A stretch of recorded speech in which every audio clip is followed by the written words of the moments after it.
प्यारे बच्चों नमस्कार। करियर जंक्शन के यूट्यूब चैनल पर आपका स्वागत है। बच्चों हमने अपने पिछली क्लासों में संज्ञा, सर्वनाम, क्रिया, विशेषण यानी जो विकारी शब्द हमारे थे उनकी चर्चा हमने की है। और जो आज की जो हमारी क्लास है वो आपकी अविकारी शब्द यानी अव्यय की है। आज हम चर्चा करेंगे कि अव्यय क्या होते हैं, अव्यय के कितने प्रकार होते हैं, साथ ही साथ आज हम चर्चा करने वाले हैं निपात शब्द की। देखिए जो निपात होते हैं वो अधिकतर एग्जाम में पूछे जाते हैं, जैसे यूपी ट्रिपल हुआ, इधर यूपी पुलिस हुआ, इन सब परीक्षाओं में यूपी बीएड होने वाला है, उसमें भी जो निपात होते हैं वो अधिकतर पूछे जाते हैं। तो आज हम अव्यय के साथ साथ निपात की भी चर्चा करेंगे। तो चलिए स्टार्ट करते हैं। आज जो अव्यय हमारा टॉपिक है उसके बारे में थोड़ा हम विस्तृत अध्ययन करते हैं। बच्चों अव्यय को हम अविकारी भी कहते हैं। क्या कहते हैं? अव्यय को अविकारी शब्द भी कहा जाता है। अब देखिए जो हमारे अव्यय होते हैं, अव्यय का मतलब होता है कि नाव्यय। अव्यय का मतलब होता है नाव्यय। अब नाव्यय का मतलब क्या है कि इन पर अगर देखा जाए तो कारक, अगर देखा जाए तो कारक, वचन और लिंग का कोई प्रभाव नहीं पड़ता है, कोई प्रभाव नहीं पड़ता है।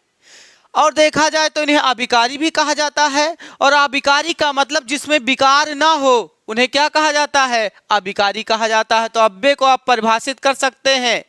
अव्यय वह शब्द होते हैं जिन पर कारक, वचन, लिंग का कोई प्रभाव नहीं पड़ता है। अब देखिए जो जैसे अगर एग्जाम्पल देखा जाए तो एक शब्द हम ले लेते हैं, जैसे एक अव्यय शब्द लेते हैं हम बहुत। कौन सा है? बहुत एक अव्यय शब्द है। इसको अपने वाक्य में यानी कारक के अनुसार लिखते हैं, वचन के अनुसार लिखते हैं और लिंग के अनुसार लिखते हैं। देखते हैं कि इस पर कोई प्रभाव पड़ता है कि नहीं पड़ता है। देखा जाए तो हमने एक शब्द ले लिया कि मोहन, मोहन बहुत खाता है। अब देखा जाए तो यहां कारक कौन है? जो क्रिया करेगा मोहन कारक है। तो कारक को बदल दिया जाए, चेंज कर दिया जाए, तो मोहन से हमने लिख दिया गीता। क्या लिखा? गीता बहुत खाती है। गीता बहुत खाती है। देखा जाए जो क्रिया होगी वो हमेशा कर्ता के अनुसार लिखी जाएगी। तो कारक भी हमने चेंज कर दिया, कारक के साथ साथ लिंग भी चेंज हो गया। मोहन से क्या हो गया? गीता हो गया। हम क्या चेंज करेंगे? वचन चेंज करेंगे। तो हम लिखेंगे वह बहुत खाते हैं। क्या लिखेंगे? वह बहुत खाते हैं। अब अगर देखा जाए तो इसका जो वचन होगा वो चेंज हो गया। अब अगर देखा जाए तो संज्ञा पे परिवर्तन हुआ, दोनों संज्ञा है, दोनों में परिवर्तन हो गया। सर्वनाम में भी परिवर्तन हो गया, क्रिया में भी परिवर्तन हुआ, लेकिन देखा जाए तो बहुत में कोई परिवर्तन नहीं हुआ। क्यों बहुत में परिवर्तन नहीं हुआ? क्योंकि बहुत एक क्या है? अव्यय है। और अव्यय ना तो कारक के अनुसार परिवर्तित होते हैं, ना तो वचन के अनुसार परिवर्तित होते हैं, और ना तो लिंग के अनुसार परिवर्तित होते। अर्थात हम कह सकते हैं कि इन पर कारक, वचन और लिंग का कोई प्रभाव नहीं पड़ सकता। अब दूसरा एग्जाम्पल अगर देखा जाए तो हम ले लेते एक शब्द, जैसे लिखें, एक शब्द हमने ले लिया तेज। एक शब्द हुआ तेज। अब अगर तेज की बात करें तो हम कह सकते हैं जैसे वह तेज दौड़ता है। वह तेज दौड़ता है, चेंज कर दें, लिंग परिवर्तन कर दें, वह तेज दौड़ती है, वह तेज दौड़ती है। वचन चेंज कर दें, वह तेज दौड़ते हैं, वह तेज दौड़ते हैं। अब देखा जाए, यानी जो सर्वनाम है उनमें परिवर्तन हो रहा है, ठीक, लेकिन क्रिया में भी परिवर्तन हो रहा है। लेकिन एक शब्द क्या है? तेज। क्या है? तेज। तेज में कोई परिवर्तन नहीं हो रहा। क्यों? क्योंकि तेज एक अव्यय है और अव्यय पर कारक वचन और लिंग का कोई प्रभाव नहीं पड़ता है। ठीक, तो चलिएगा, हमने जान लिया कि अव्यय क्या होते हैं। अब चलिए अगला जो स्वरूप होगा वो होगा हमारा अव्यय के प्रकार। चलिए स्टार्ट करते हैं अव्यय के प्रकार। प्यारे बच्चों, जो अव्यय होते हैं वो प्रमुख रूप से 4 प्रकार के होते हैं। कितने प्रकार के होते हैं? 4 प्रकार के होते हैं।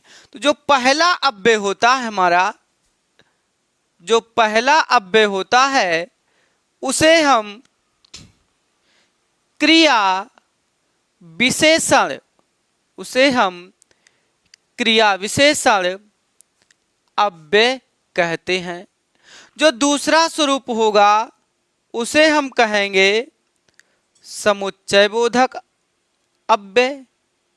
कौन सा कहेंगे? समुच्चय बोधक अव्यय कहेंगे। और जो तीसरा हमारा होगा उसे हम संबंध बोधक अव्यय कहते हैं। कौन सा अव्यय कहेंगे? संबंध बोधक अव्यय कहेंगे। और जो चौथा स्वरूप होगा हमारा, जो चौथा होगा उसे हम कहेंगे विस्मयादि बोधक अव्यय। कौन सा कहेंगे? उसे हम विस्मयादि बोधक अव्यय कहते हैं। ये 4 प्रकार के जो हमारे अव्यय हुए वो कितने प्रकार के हुए? 4 प्रकार के हुए। जो पहला हुआ क्रिया विशेषण अव्यय। अब देखिए यहाँ क्रिया और विशेषण क्या है? साथ साथ है, यानी ऐसे अव्यय शब्द जो क्रिया के साथ साथ उसकी विशेषता का भी बोध कराते हैं उन्हें हम क्या कहते हैं? क्रिया विशेषण अव्यय कहते हैं। और जो समुच्चय बोधक होते हैं वह 2 शब्दों, 2 वाक्यों, 2 वाक्यांशों को जोड़ने का कार्य करते हैं, उन्हें हम समुच्चय बोधक अव्यय कहते हैं। और जो संबंध बोधक अव्यय होते हैं वह 2 व्यक्तियों या 2 वस्तुओं के मध्य संबंध का बोध कराते हैं, तो उन्हें संबंध बोधक अव्यय कहते हैं। विस्मयादि बोधक, जब ऐसे अव्यय शब्द जिनसे हर्ष, घृणा, शोक, विस्मय यानी आश्चर्य आदि भावों का अगर बोध हो जाता है तो उन्हें हम क्या कहते हैं? विस्मयादि बोधक अव्यय कहते हैं। इस तरह से देखा जाए तो अव्यय प्रमुख रूप से कितने प्रकार के होते हैं? 4 प्रकार के होते हैं। कितने प्रकार के? 4। अब देखा जाए तो जो क्रिया विशेषण अव्यय है, जो क्रिया विशेषण अव्यय है वो प्रमुख रूप से कितने प्रकार का? 4 प्रकार का होता है। यहां से आप पढ़ेंगे कि जो क्रिया विशेषण अव्यय होते हैं वो 4 प्रकार के, सबसे ज्यादा इंपॉर्टेंट यही होता है। ठीक, अब देखिए सबसे पहला जो क्रिया विशेषण अव्यय होगा वो आपका होगा स्थानवाचक। क्या होगा? स्थानवाचक क्रिया विशेषण अव्यय। स्थानवाचक क्रिया विशेषण अव्यय होगा। जो दूसरा होगा उसे हम कहेंगे कालवाचक क्रिया विशेषण अव्यय। तीसरा जो इसका स्वरूप होगा वो होगा परिमाणवाचक, परिमाणवाचक क्रिया विशेषण अव्यय। और जो सबसे लास्ट होगा उसे हम कहेंगे रीतिवाचक क्रिया विशेषण अव्यय। क्या कहेंगे? स्थानवाचक क्रिया विशेषण अव्यय, बात करेंगे कालवाचक क्रिया विशेषण अव्यय, परिमाणवाचक क्रिया विशेषण अव्यय और रीतिवाचक क्रिया विशेषण अव्यय। इस तरह से अगर देखा जाए तो जो हमारे क्रिया विशेषण अव्यय होते हैं वो कितने प्रकार के होते हैं? 4 प्रकार के। यहाँ से आपके काफी क्वेश्चन पूछे जाते हैं। जो आने वाली यूपी बीएड की जो परीक्षा है उसमें यहाँ से काफी क्वेश्चन पूछे जाएंगे। अगर क्वेश्चन यहाँ से टच करता है, उठाता है, तो मिनिमम 2 क्वेश्चन कम से कम उठाएगा। चलिए अब हम चर्चा करते हैं सबसे पहले क्रिया विशेषण अव्यय की पार्ट की चर्चा करते हैं। तो एक एक करके पढ़ते हैं। सबसे पहले हम स्टार्ट करते हैं क्रिया विशेषण अव्यय। परिभाषा अगर आप नोट करना चाहते हैं तो क्रिया विशेषण अव्यय की परिभाषा आप नोट कर सकते हैं। नोट करिएगा, यानी ऐसे अव्यय शब्द जो क्रिया के साथ साथ उसकी विशेषता बताने का कार्य करते हैं उन्हें हम क्रिया विशेषण अव्यय कहते हैं। क्या कहते हैं? कि क्रिया के साथ साथ उसकी विशेषता बताने का कार्य करेंगे तो उन्हें हम क्रिया विशेषण अव्यय कहेंगे। अब देखिए सबसे पहला जो हमारा है वह स्थानवाचक क्रिया विशेषण है। क्या है? सबसे पहला जो स्वरूप है वो है स्थानवाचक क्रिया विशेषण अव्यय। स्थानवाचक क्रिया विशेषण अव्यय। अब अगर देखा जाए तो जो स्थानवाचक क्रिया विशेषण अव्यय होगा, आप इसकी परिभाषा नोट कर लीजिएगा, यानी ऐसे अव्यय शब्द जो क्रिया के पूर्व में जुड़ते हैं, ऐसे अव्यय शब्द जो क्रिया के पूर्व में जुड़ते हैं और क्रिया के स्थान संबंधी विशेषता का बोध कराते हैं। किसके? क्रिया के स्थान संबंधी विशेषता का बोध कराते हैं, उन्हें हम स्थानवाचक क्रिया विशेषण अव्यय कहते हैं। फिर से लिख लीजिएगा कि ऐसे अव्यय शब्द जो क्रिया के पूर्व में जुड़कर क्रिया के स्थान संबंधी विशेषता का बोध कराते हैं तो उसे हम स्थानवाचक क्रिया विशेषण अव्यय कहते हैं। जैसे अगर देखा जाए सबसे पहला एग्जाम्पल जो आपका है लिखा है, जैसे मोहन वहां बैठा है। मोहन वहां बैठा है। अब देखा जाए तो मोहन वहां बैठा है तो एक शब्द यहाँ पे मिल रहा है जो किसका बोध करा रहा है? स्थान का बोध कराता है। देखो बैठना क्या है? क्रिया है, और क्रिया के पहले कोई अव्यय जुड़ा है और उसके स्थान संबंधी विशेषता का क्या करा रहा? बोध करा रहा है। तो अगर उसके स्थान संबंधी विशेषता का बोध करा रहा है तो क्या है? स्थानवाचक क्रिया विशेषण अव्यय। अब देखा जाए जैसे दूसरा एग्जाम्पल, जैसे लिखा जाए राधिका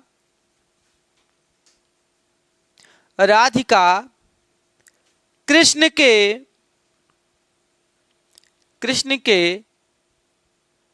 दाएं बैठी है। राधिका कृष्ण के दाएं बैठी है। अब देखिए हमने बात किया कि सबसे पहले क्रिया ढूंढिए, क्योंकि क्रिया के पहले जो हमारे स्थानवाचक जो क्रिया विशेषण अव्यय होते हैं वो किसके पहले जुड़ते हैं? क्रिया के पहले जुड़ते हैं। तो पहले हम पहचाने कि क्रिया कहाँ है। तो क्रिया देखा जाए ये आपका क्या है? बैठना, और इसके पहले कोई शब्द जुड़ा है जो उसके स्थान संबंधी विशेषता का बोध करा रहा है। किसका? स्थान संबंधी। क्यों? कहाँ बैठा है? दाएं, तो स्थान का बोध हो रहा है। तो क्या होगा? जो दाएं होगा वह स्थानवाचक क्रिया विशेषण अव्यय होगा। अगला एग्जाम्पल देखा जाए तो हम लिख सकते हैं रवि घर के भीतर रहता है। रवि घर के भीतर रहता है। अब देखा जाए क्रिया ढूंढे, यानी रहना क्या है? क्रिया है, और उसके पहले एक शब्द लिखा गया है जो उसके स्थान का क्या करा रहा है? बोध करा रहा है। तो स्थान का बोध करा रहा है तो क्या हो जाएगा आपका? स्थानवाचक क्रिया विशेषण अव्यय। अब देखा जाए इसके अंतर्गत कुछ शब्द हैं, आप लिखना चाहें तो आप लिख सकते हैं। जैसे देखा जाए अंदर, बाहर, भीतर, यहाँ, वहाँ, इधर, उधर, आप लिख सकते हैं। यानी इसके अंतर्गत कुछ ऐसे शब्द हैं जो पूछे जाते हैं प्रमुख रूप से कि अगर यह कहे यहाँ, वहाँ, अंदर, बाहर, भीतर, इधर, उधर हो जाएगा। आप दाएं कह सकते हैं, बाएं कह सकते हैं, ऊपर हो सकता है, नीचे। यानी ये किसका बोध कराएंगे? स्थान का बोध कराएंगे। किसका बोध कराएंगे? स्थान का। इसके अंतर्गत ये शब्द आते हैं इस तरह के, और ये हमेशा क्रिया के पहले जुड़ते हैं और क्रिया के स्थान संबंधी विशेषता का क्या कराते हैं? बोध कराते हैं। तो इन्हें हम क्या कहते हैं? स्थानवाचक क्रिया विशेषण अव्यय कहते हैं। स्क्रीनशॉट लेना चाहते हो तो आप इनका स्क्रीनशॉट ले सकते हैं। चलिए, जो हमारा दूसरा जो आपका क्रिया विशेषण अव्यय है उसकी चर्चा हम करते हैं। दूसरा क्रिया विशेषण हमारा अव्यय है, उसे क्या कहते हैं? कालवाचक क्रिया विशेषण अव्यय कहेंगे। क्या कहेंगे? उसे कालवाचक क्रिया विशेषण अव्यय कहते हैं। अब देखा जाए दूसरा क्या है?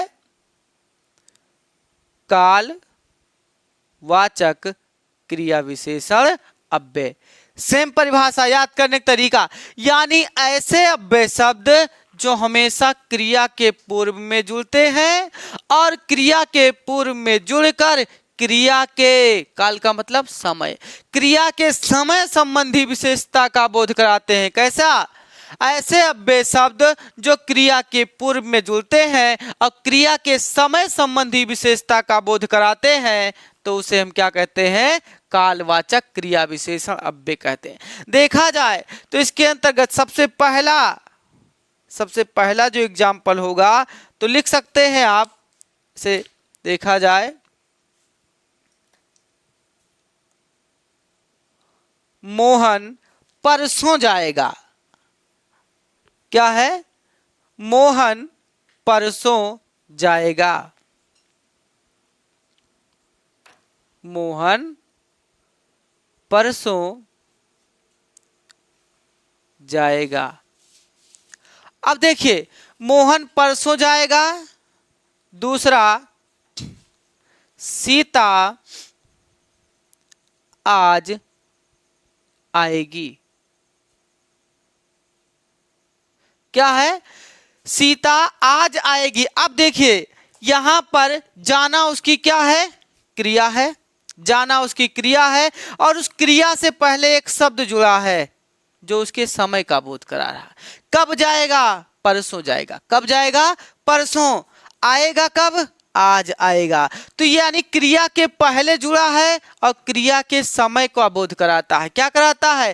क्रिया के समय का बोध कराता है। तो उसे हम क्या कहते हैं? कालवाचक क्रिया विशेषण अव्यय कहते हैं। अब देखा जाए तो इसके अंतर्गत अगर हम बात करें तो कुछ शब्द हैं, जैसे अभी आ गया, अभी आ गया, तुरंत हो गया, ठीक, शीघ्र कह सकते हैं, ठीक, कल कहते हैं, परसों कहते हैं।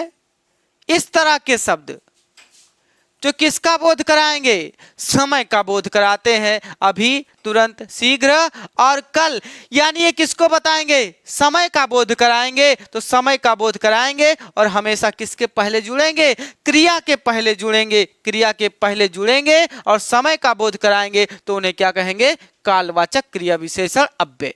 चलिए, जो हमारा तीसरा आपका है वो है परिमाणवाचक क्रिया विशेषण अव्यय। चलिए चर्चा करते हैं परिमाणवाचक क्रिया विशेषण अव्यय की।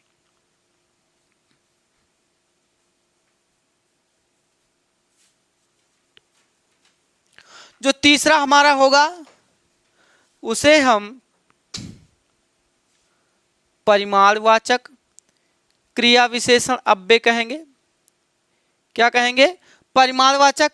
अब देखिए, आप कह सकते हैं कि ऐसे अव्यय शब्द जो क्रिया के पूर्व में जुड़कर और क्रिया के परिमाण संबंधी, परिमाण का मतलब मात्रा संबंधी विशेषता का बोध कराते हैं।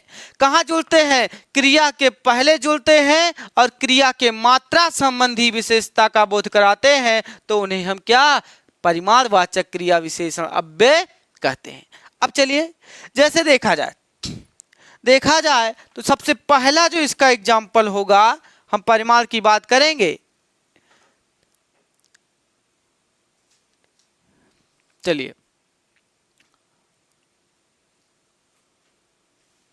बच्चा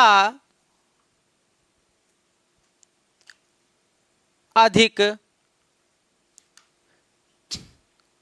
खाता है। बच्चा क्या? अधिक खाता है। दूसरा, सोहन कम रोता है।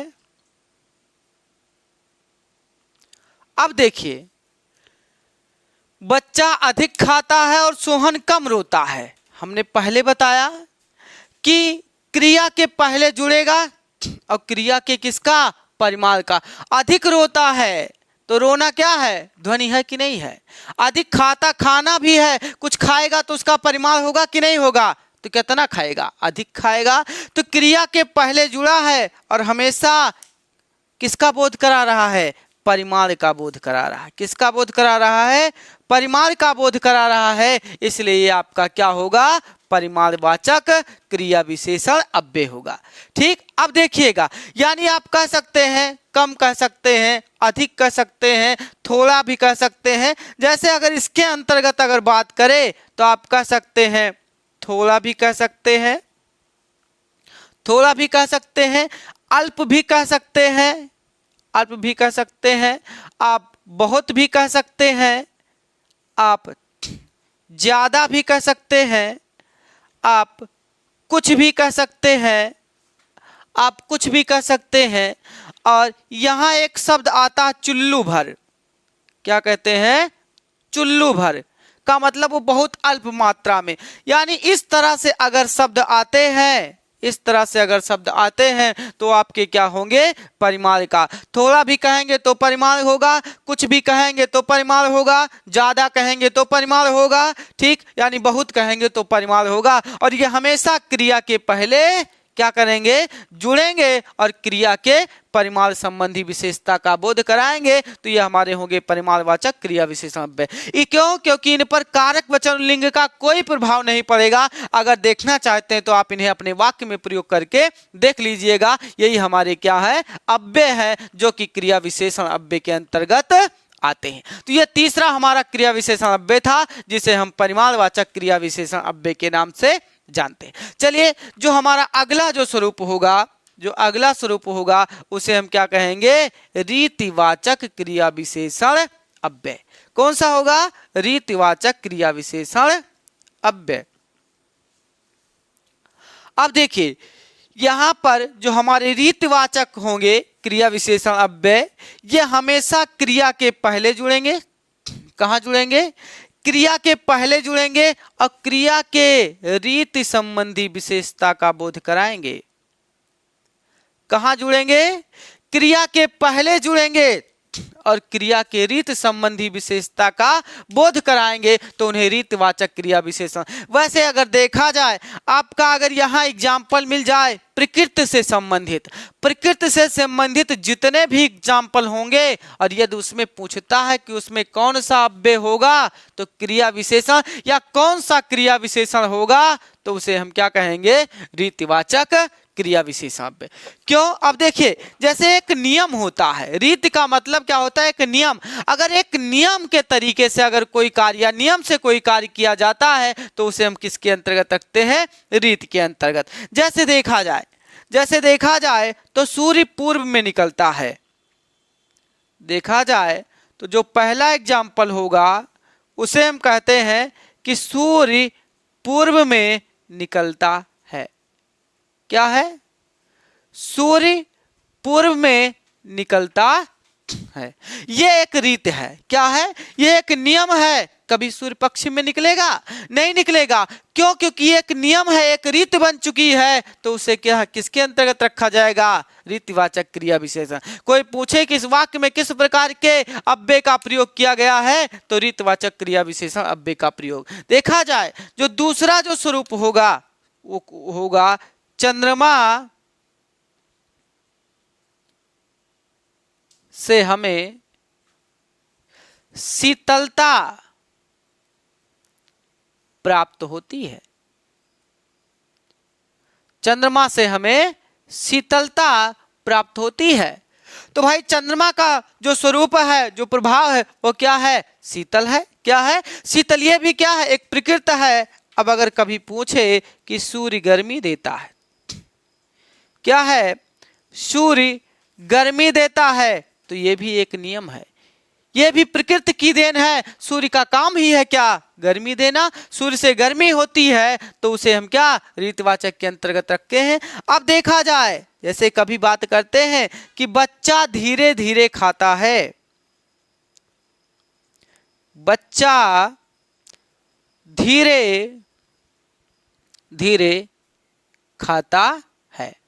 अब बच्चा धीरे धीरे खाता है तो जाहिर सी बात है, अगर बच्चा है तो हो सकता है उसकी आदत हो, उसकी आदत हो, क्रिया के पहले जुड़ा है और उसकी विशेषता बता रहा है, तो क्रिया विशेषण होगा। ठीक, लेकिन कौन सा क्रिया विशेषण होगा, उसने अपना नियम बनाया हो कि धीरे धीरे खाएगा। मान लेते हैं वो हमेशा यही काम करता है, जब खाना शुरू करता है तो क्या करता है, धीरे धीरे ही खाता है। तो अगर इस तरह का जो स्वरूप मिलेगा, वैसे कभी कभी मिलता हवा धीरे धीरे बहती है, हवा धीरे धीरे बहती है, तो जब हवा धीरे धीरे बहती है तो धीरे धीरे उसका क्या है, नियम बन गया है। ठीक, तो इस तरह से ये आपके क्या हो जाएंगे, रीतिवाचक क्रिया विशेषण अव्यय। तो जो क्रिया विशेषण अव्यय होते हैं वो हमारे कितने प्रकार के होते हैं, 4 प्रकार के होते हैं, स्थानवाचक, कालवाचक, परिमाणवाचक और रीतिवाचक। इस तरह से हमने पढ़ा ये क्रिया विशेषण अव्यय का स्वरूप। तो सबसे पहला अव्यय हमारा था वो क्रिया विशेषण अव्यय था, और दूसरा अव्यय हमने आपको बताया है कि जो दूसरा अव्यय है उसे हम समुच्चय बोधक अव्यय के नाम से जानते हैं। स्क्रीनशॉट लेना हो तो आप इसका स्क्रीनशॉट ले सकते हैं। चलिए हम अपने दूसरे पार्ट की तरफ चलते हैं, यानी जो अव्यय है उसका दूसरा जो भाग है वो आपका है, जो दूसरा स्वरूप है वो आपका होगा, दूसरा स्वरूप होगा समुच्चय बोधक। दूसरा स्वरूप होगा समुच्चय बोधक अव्यय। क्या होगा, समुच्चय बोधक अव्यय होगा। और हमने समुच्चय बोधक अव्यय का स्वरूप बताया, हमने समुच्चय बोधक अव्यय का स्वरूप बताया है कि ऐसे अव्यय शब्द जिनसे दो वाक्यों, दो वाक्यांशों, दो शब्दों को जोड़ने का कार्य किया जाता है उन्हें हम क्या कहते हैं, समुच्चय बोधक अव्यय कहते हैं। क्या कहते हैं, समुच्चय बोधक अव्यय कहते हैं। अब अगर देखा जाए जो पहला स्वरूप समुच्चय बोधक, जैसे मान लेते हैं और, क्या है, और हो जाएगा, अथवा हो जाएगा, या हो जाएगा। अब देखिए और भी मिल जाए, अथवा भी मिल जाए और या भी मिल जाए तो क्या होंगे, वो समुच्चय बोधक अव्यय होंगे। जैसे अगर एग्जाम्पल देखते हैं, अगर एग्जाम्पल लिखते हैं इसका, तो सबसे पहला जैसे अगर देखा जाए जो स्वरूप होगा इसका, मोहन मोहन और सोहन दोनों मित्र हैं। मोहन और सोहन दोनों मित्र हैं। अब देखिए, यानी यहां पर मोहन और सोहन दो शब्द हैं, इनको किसके द्वारा जोड़ा जा रहा है, यानी इन्हें और के द्वारा जोड़ा जाता है। किसके द्वारा, और के द्वारा। तो जिनसे दो शब्दों को जोड़ दिया गया उन्हें समुच्चय बोधक कहते हैं। अब जो दूसरा एग्जाम्पल होगा हमारा, जो दूसरा स्वरूप होगा मान लेते हैं अथवा। जैसे अगर कहा जाए या की बात करें तो अगर देखा जाए तो हम कह सकते हैं राम या श्याम घर जाएंगे।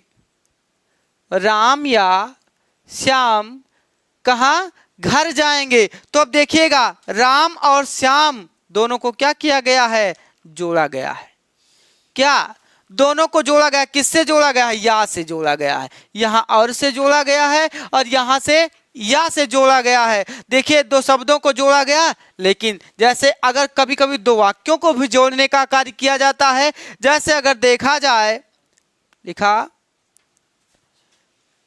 रवि आएगा लेकिन शनि जाएगा। अब देखा जाए एक वाक्य है कि रवि आएगा और दूसरा वाक्य है क्या? शनि जाएगा। अब वाक्यों को भी जोड़ने का कार्य किया गया है। किस शब्द से? लेकिन शब्द से। किससे किया गया है?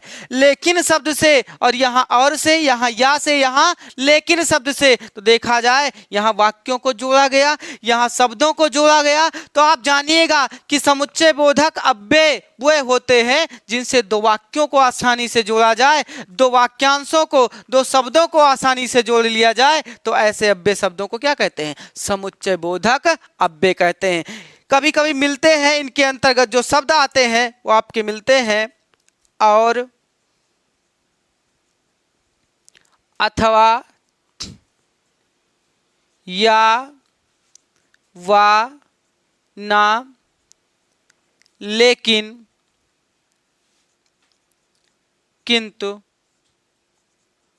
परंतु, इसलिए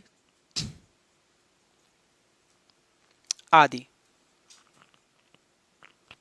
यहां से शुरू मिलते हैं, यानी और, अथवा, या, वा, ना, लेकिन, किंतु, परंतु ये सब मिलते हैं और इनसे दोनों वाक्यों को या इनसे दो वाक्यांशों को या इनसे दो शब्दों को क्या किया जाता है? जोड़ने का कार्य किया जाता है। अतः इन्हें क्या कहते हैं? समुच्चय बोधक अव्यय कहते हैं। ये हमारा अव्यय का दूसरा स्वरूप। अब देखिएगा यहां से जब आप टीजीटी लेवल पे जाएंगे, क्योंकि अगर देखा जाए वनडे एग्जाम पे जो देखा जाए, जैसे यूपी पुलिस हुआ, यूपी बीएड हुआ, जो आने वाली परीक्षा हमारी, यहाँ से यूपी ट्रिपल एससी हुआ, यहाँ से केवल आपसे क्वेश्चन जो पूछे जाते हैं वो केवल इसी तरीके से पूछे जाते हैं। आपको एक वाक्य दे देगा, आपसे पूछेगा इसमें किस प्रकार के अव्यय का प्रयोग किया गया है, तो आप बताएंगे कि किस प्रकार के अव्यय का प्रयोग किया गया है। अगर राम या श्याम घर जाएंगे तो समुच्चय बोधक। लेकिन जब टीजीटी लेवल पे जाएंगे तो इन समुच्चय बोधक के प्रकार पढ़ाए जाएंगे। क्या पढ़ाए जाएंगे? प्रकार पढ़ाए जाएंगे। तो जब हम इंडिविजुअल क्लास जब टीजीटी पीजीटी लेवल की लेंगे तो उसमें हम आपको पढ़ाएंगे बाकायदा जो अव्यय होते हैं, इनके जो स्वरूप होते हैं, समुच्चय बोधक के प्रकार हम आपको पढ़ाएंगे। हम आपको विस्मयात बोधक के प्रकार पढ़ाएंगे। हम आपको पढ़ाएंगे जो तीसरा जो स्वरूप है संबंध बोधक अव्यय, उसके प्रकार को हम आपको पढ़ाएंगे। लेकिन यहाँ से जो आपका क्वेश्चन पूछा जाने वाला है वो इतना पूछा जाने वाला है कि इस प्रकार के जो वाक्य दिए गए हैं इसमें किस प्रकार के अव्यय का प्रयोग हुआ है। तो इसमें बच्चे किसका प्रयोग हुआ है? समुच्चय बोधक अव्यय का प्रयोग हुआ है। चलिए अब देखिए जो तीसरा स्वरूप होगा हमारा, जो तीसरा स्वरूप होगा उसकी चर्चा हम कर लेते हैं। जो तीसरा अव्यय होगा उसे हम संबंधवाचक अव्यय कहते हैं। कैसा होगा?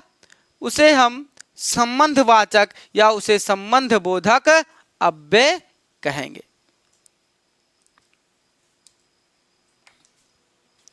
उसे हम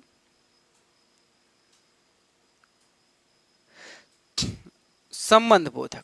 अब देखा जाए संबंध बोधक अव्यय में हमने बताया है ऐसे शब्द जो दो व्यक्तियों या दो वस्तुओं के बीच किसका बोध कराएंगे? संबंध का बोध कराएंगे। किसका बोध कराएंगे? संबंध का बोध कराएंगे। तो उन्हें क्या कहेंगे? संबंध बोधक अव्यय कहते हैं। जैसे देखा जाए, जैसे अगर हमने कहा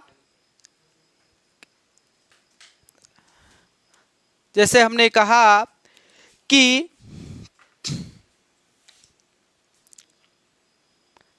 घर के सामने मंदिर है। क्या कहा? घर के सामने मंदिर है। और दूसरा स्वरूप है गांव के निकट तालाब है। गांव के निकट तालाब। अब देखिए, बात हम करें किसकी? ये घर के सामने मंदिर है। तो एक बात बताइएगा कि इस घर का और इस मंदिर से संबंध पाया जाएगा कि नहीं पाया जाएगा? पाया जाएगा ना। इस घर का इस मंदिर से क्या पाया जाएगा? संबंध पाया जाएगा। और संबंध का बोध कौन करा रहा है? सामने शब्द करा रहा है। क्या करा रहा है? सामने शब्द करा रहा है कि भैया घर के सामने क्या है? मंदिर है। तो घर और मंदिर का तो संबंध हो रहा है, लेकिन किसका? सामने से। सामने से है, यानी ये सामने जो शब्द होगा वो घर और मंदिर दोनों के बीच में किसका बोध कराएगा? संबंध का। और इस पर कारक वचन लिंग का कोई प्रभाव नहीं पड़ेगा। अब गांव के निकट क्या है? तालाब है। तो जाहिर है गांव का और तालाब का क्या पाया जाएगा? संबंध पाया जाएगा। क्या पाया जाएगा? संबंध पाया जाएगा। लेकिन निकट होने के कारण संबंध पाया जा रहा। अगर निकट ना होता, अगर निकट ना होता तो क्या होता? तब संबंध थोड़े होता। लेकिन निकट था, इसीलिए ये गांव और तालाब में क्या पाया गया? संबंध पाया जाएगा। तो जो निकट होगा वो हमारा क्या है? संबंध बोधक अव्यय होगा। अब देखा जाए, जैसे हमने कहा तीसरा एग्जाम्पल अगर लेते हैं तो आप कह सकते हैं, अगर हम कह सकते हैं कि रवि के पास गाय है। देखा जाए, रवि के पास क्या है? गाय है। तो इसका मतलब क्या? रवि का उस गाय से क्या है? संबंध है। रवि का उस गाय से क्या है? संबंध है। तो संबंध कैसे है? जब पास है तभी तो, पास है तभी तो संबंध है। तो यानी यहां सामने, निकट और क्या है? पास जो शब्द है वो किसका बोध करा रहा है? संबंध का बोध करा रहा है। दो वस्तुओं के या दो व्यक्तियों के मध्य अगर बोध करा रहा है तो उसे संबंध बोधक अव्यय। जैसे अगर कहा जाए कि घर के पीछे विद्यालय है, क्या कहा जाए? एक एग्जाम्पल और लेते हैं हम। एक एग्जाम्पल जो अगला जो होगा, कहेंगे घर के पीछे क्या है? विद्यालय है। अब देखिएगा, घर के पीछे विद्यालय, तब भी कहीं ना कहीं संबंध है। कैसे? अभी कोई रास्ता पूछने वाला आ जाए आपसे तो आप यही कहेंगे, हे भैया चले जाओ, जो विद्यालय है वो सीधा उनके घर के पीछे है। इसका मतलब जो विद्यालय का संबंध था वो उस घर से उसने बताया। कैसे बताया? घर से। लेकिन उसकी कंडीशन है, अगर उसके पीछे ना होता, घर के पीछे अगर विद्यालय ना होता तो उसका संबंध उससे ना होता। यानी जो सामने शब्द है, जो निकट शब्द है, जो पास है, जो पीछे है, ठीक, वो क्या है? दो व्यक्तियों या दो वस्तुओं के बीच में ये शब्द क्या करा रहे हैं? संबंध का बोध कराते हैं। अतः देखा जाए तो इन्हें ही क्या कहा जाता है? संबंध बोधक अव्यय कहा जाता है। क्या कहा जाता है? संबंध बोधक अव्यय। इसका स्क्रीनशॉट आप लेना चाहते हो तो इसका स्क्रीनशॉट ले लीजिए। ये हमारे आपके हैं क्या? संबंध बोधक अव्यय। चलिए हम लास्ट की चर्चा करते हैं। तीसरा था हमारा संबंध बोधक अव्यय। जो हमारा चौथा जो स्वरूप होगा उसे हम कहेंगे विस्मयादि बोधक अव्यय। चलिए हम चर्चा करते हैं विस्मयादि बोधक अव्यय की।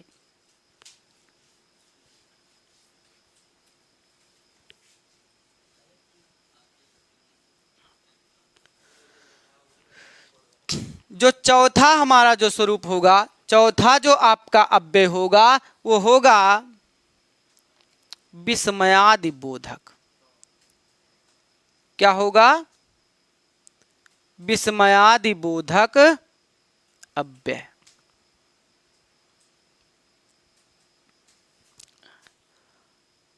अब देखिए, यानी ऐसे अव्यय शब्द जिनसे हर्ष, ऐसे अव्यय शब्द जिनसे हर्ष, शोक, घृणा, विस्मय आदि, या ऐसे शब्द जिनसे हर्ष, शोक, घृणा, विस्मय आदि भावों की अभिव्यक्ति होती है, उन्हें हम विस्मयादि बोधक अव्यय कहते हैं।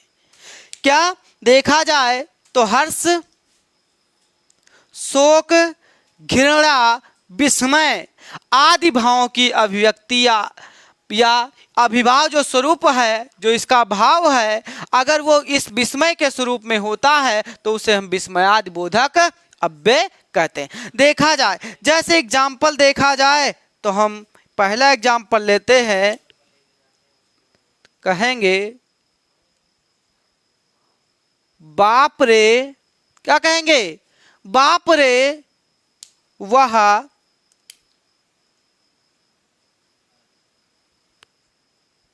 चल बसा, बाप रे वह चल बसा।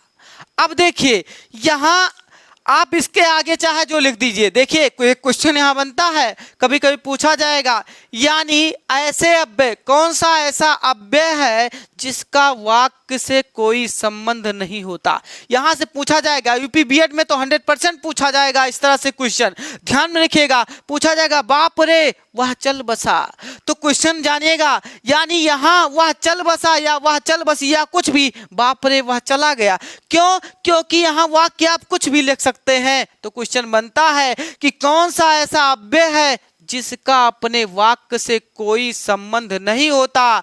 तो वाक्य से विस्मयादि बोधक अव्यय का कोई संबंध नहीं होता। इस तरह से क्वेश्चन पूछा जाता है। चलिए अब जो अगला जो स्वरूप होगा, जो दूसरा एग्जाम्पल होगा, आप कह सकते हैं वाह। क्या कहेंगे?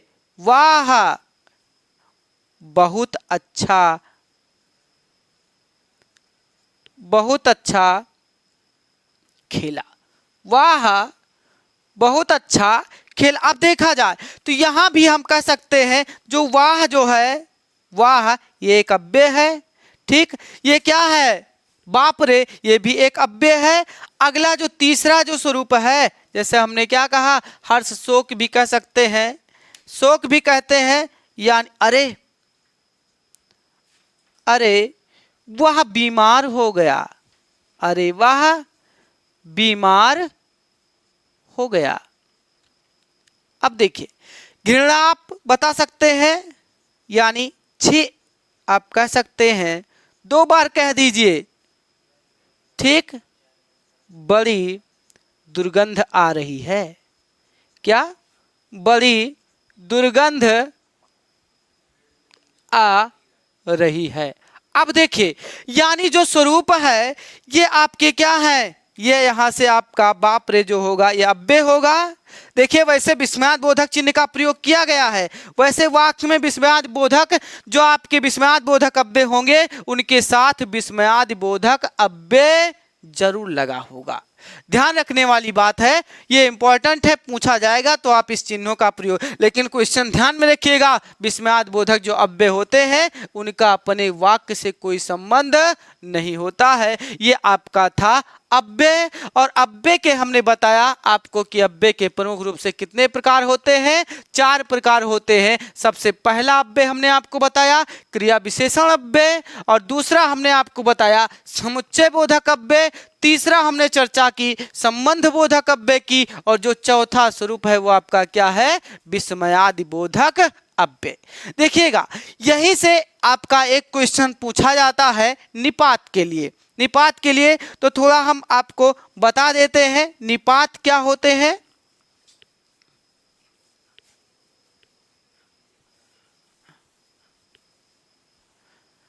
चलिए निपात की तरफ बढ़ते हैं। निपात इंपॉर्टेंट है, क्वेश्चन यहां बनते हैं।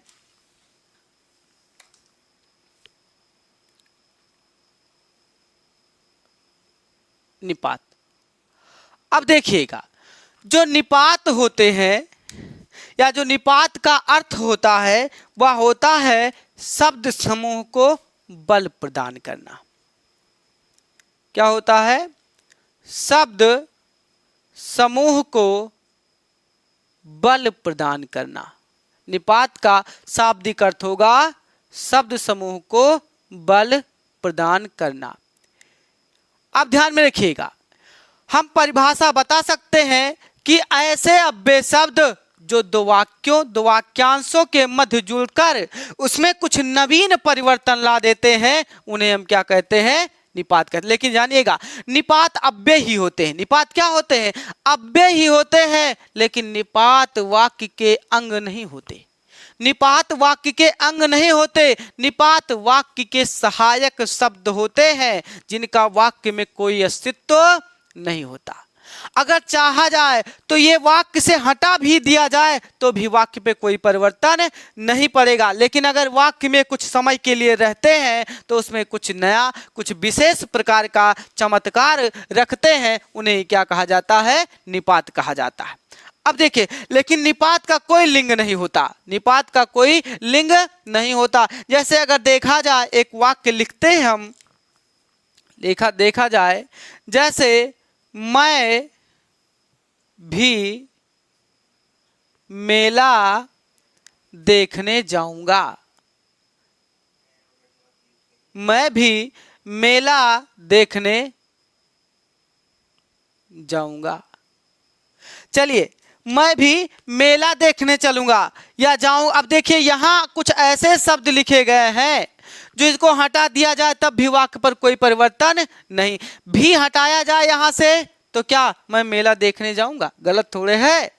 यानी निपात है इसमें, लेकिन निपात वाक्य का सहायक शब्द है। हटा दिया जाए तब भी वाक्य पे कोई परिवर्तन नहीं होगा। देखा जाए तो मैं मेला देखने जाऊंगा, वाक्य गलत थोड़े है, लेकिन मैं भी मेला देखने जाऊंगा तो वाक्य गलत नहीं है। क्यों? क्योंकि निपात रहने पर नवीन बल है, तो कुछ चमत्कार है, लेकिन निपात न रहे तो वाक्य में कोई प्रभाव नहीं पड़ेगा। ये आपके क्या होते हैं? निपात होते हैं। क्या होते हैं? आप देखिएगा, जैसे दूसरा एग्जाम्पल देखा जाए तो लिखा जाए, केवल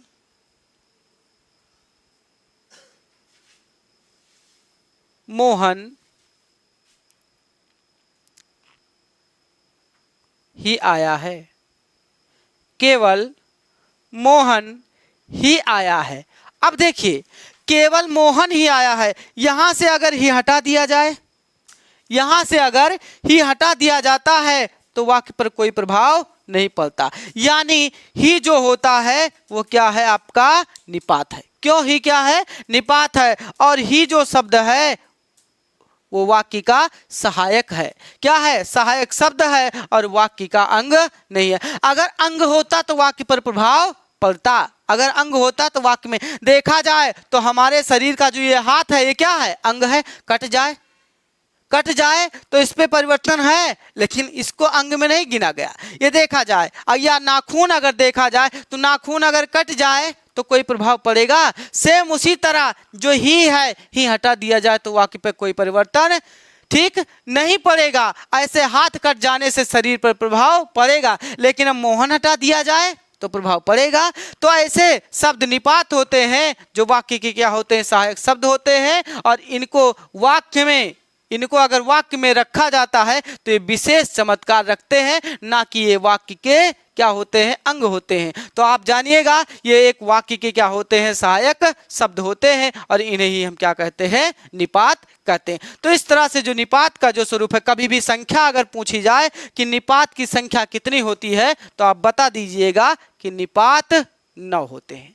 कितने होते हैं? निपात 9। कभी भी संख्या पूछे निपात की तो आप बताएंगे निपात की संख्या 9 होती है। तो चलिए, आज के लिए आज हमने आपको पढ़ाया अव्यय, और अव्यय में हमने आपको अभिकारी साथ साथ बताया है, ठीक, और इसमें हमने आपको निपात की भी चर्चा की है। तो आज की क्लास में इतना ही। अगली क्लास के लिए हम फिर मिलते हैं, तब तक के लिए धन्यवाद।